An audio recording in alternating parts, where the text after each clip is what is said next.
All right, everybody, just going to shoot a quick video here.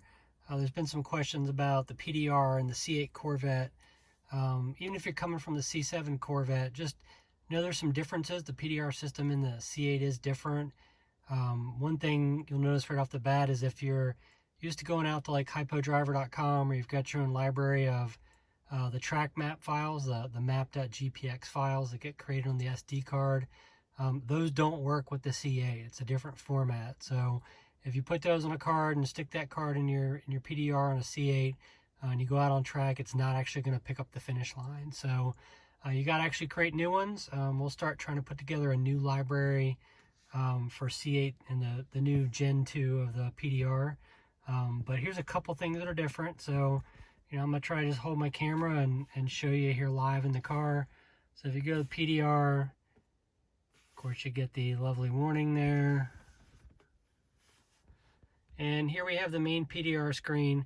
So a couple things. If you go to, well, first of all, remember to go to settings and then down to video recording quality. By default, this is usually set to 480p. So your PDR videos are only going to be at 480p resolution. On the C7, they're all 720p, but you can set it to 1080p so you get a much sharper video. Really important if you're into posting things on YouTube and whatnot. And then if you go back over to the PDR tab, really the important things, when you go to lap timing here and select track, what you're going to see normally is, you see I have a saved track, says SPR, it's for Summit Point Raceway.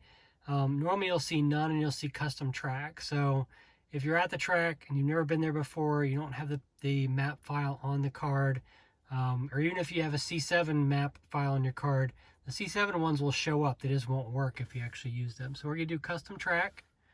And then what you want to do is, when you go out on track for the first time, you want to click the Learn button.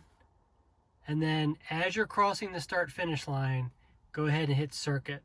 So it's important that it's going to start recording the lap, basically defining the track map, defining the start-finish line when you hit Circuit.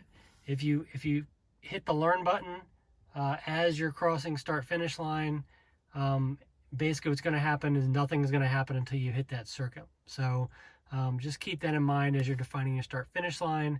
But once you've hit circuit there and you go drive around, we'll see what happens just sitting here. You go drive around the track.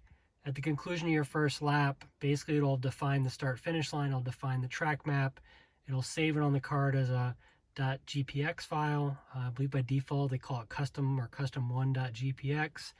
And then it's there and it'll start recording laps and having lap time in it.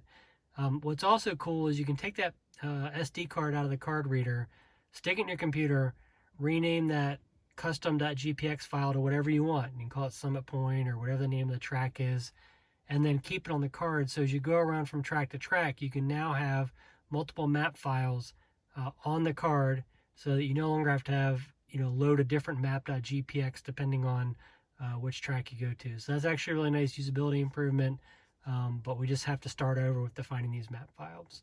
Hope you find it helpful. Sub to the channel, and everybody have a good evening.